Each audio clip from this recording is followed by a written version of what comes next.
Just started out in 2009 that I became interested in getting a hobby into beekeeping.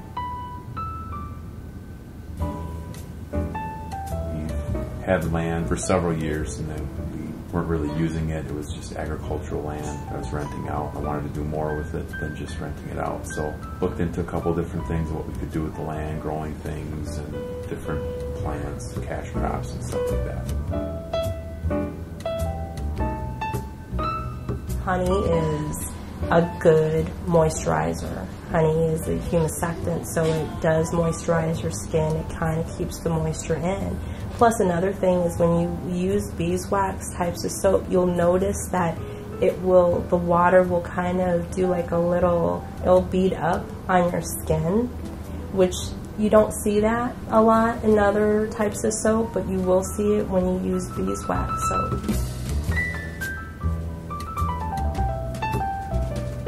So it's kind of neat to see that, you know, and I think using beeswax, like I said, not all soapers will use beeswax, but we do because we are Silver Wings Honey.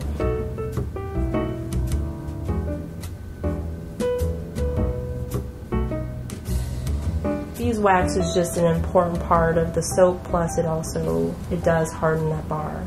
It makes it last a little bit longer, and I think they know what handcrafted soaps are, and they say, oh, they kind of melt and they don't last as long. But we've had a lot of people say that our soaps last a lot longer than what they've noticed other handcrafted soaps do.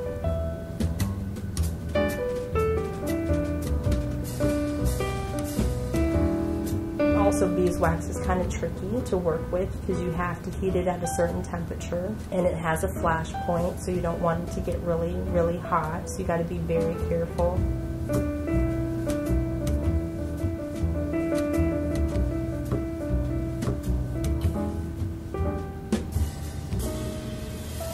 I've seen other soap makers have different products, but because I can incorporate beeswax, or if I can incorporate honey in it, I'm not going to make it.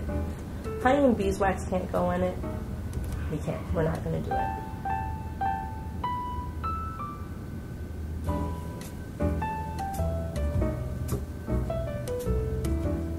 A lot of our decisions on what we did with our business, all the way from since day one, weren't based on how much money you could get and trying to optimize a revenue or a profit. And it still is very low scale. We only have about a dozen hives in summertime.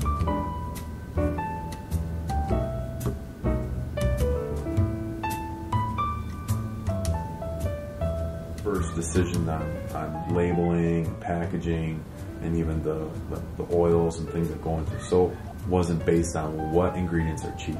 How do we make a really good product? We try to minimize how we take care of bees. We minimize the medication and different things that just kind of go hand in hand with taking care of bees.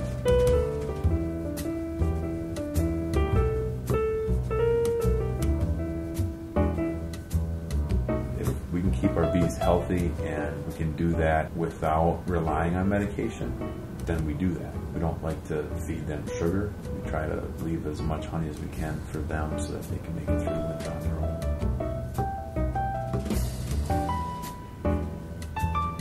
When we use our honey, we know that it was it's a good honey source, and it kind of gives that same quality then to that soap or that other product that we're making. And like anything, when you do it yourself, I think you're more proud of it, so we can say that, yeah, that ingredient came straight from us. We enjoy doing it. It's not something that I don't think I would ever stop doing.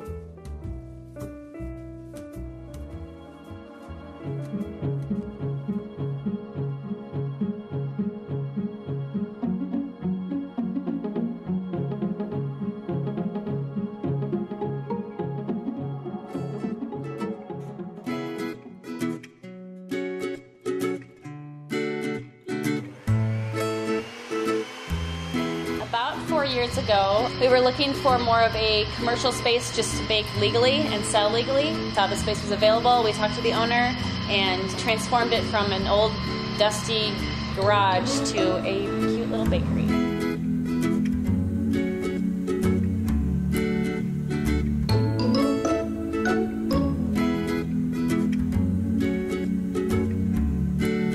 A lot of things in here draw a lot of attention and conversational pieces. The wall behind you with all of old recipes on it, some are my grandparents, my mom's, mine, great-grandma's, yep. We just kind of collected as many as we could, and I had to go to like some thrift stores and find the remainder, but for the most part it's a lot of family, a lot of friends, a lot of community, so it's exciting.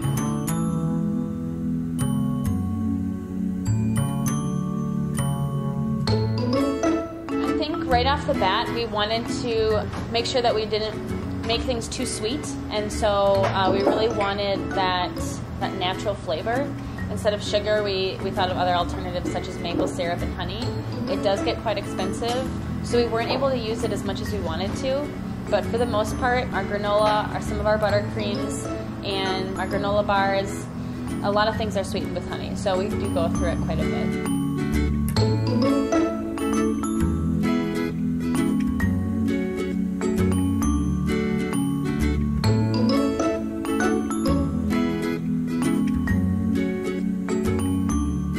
We also just wanted to support a local farmer. We would never ever buy honey from a random place. It needs to be local, it needs to be in Wisconsin, and it's not hard to find around here. We support a lot of farmers, and it's really exciting because I know what it's like to have a small business, and to get the support that we have is really important. So I know and I feel awesome about writing those checks to them when they bring in items. You just want to keep that going no matter what. Keep the business local.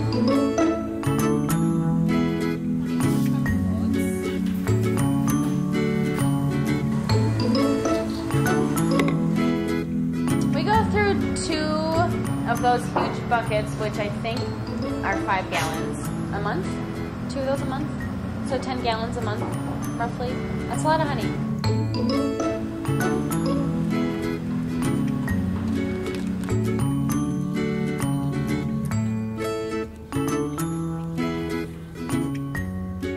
I mean, yeah, I guess we always would try to use it whenever we can, but right now those are kind of, we go through enough of it, and I'm sure we'll be creating more cakes that would call for honey or buttercreams, but for the moment, we're happy with our honey consumption.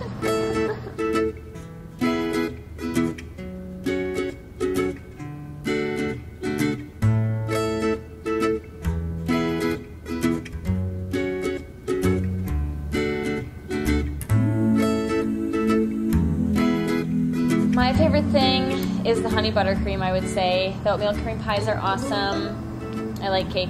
I eat it every day. Not hard.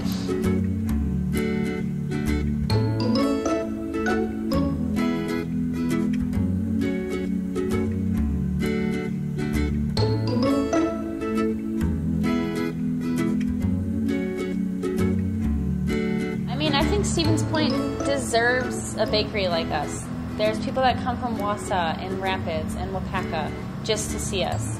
I think I gain a lot of pride just having those people travel just to come to this small little garage. I think that's really important, and I don't feel the need to expand in any other surrounding areas because I feel Stevens Point deserves the biggest and best bakery, and we would, if we were to expand, we would definitely just make something larger just like this, but keep it in Stevens Point because we've gotten so much business from everybody. We've been supported by so many people that they only deserve to see more of what we can handle.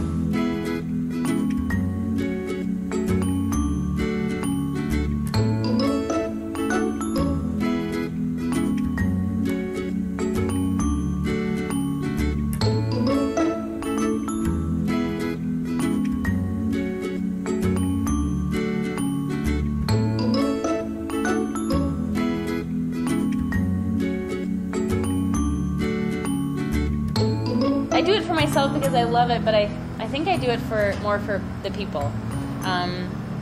If we were to move somewhere else, I would feel like I'm letting a lot of people down. So I'm happy doing this, and I'm happy to keep people happy as well. Our staff is awesome. We have a lot of fun, and I wouldn't trade it for the world.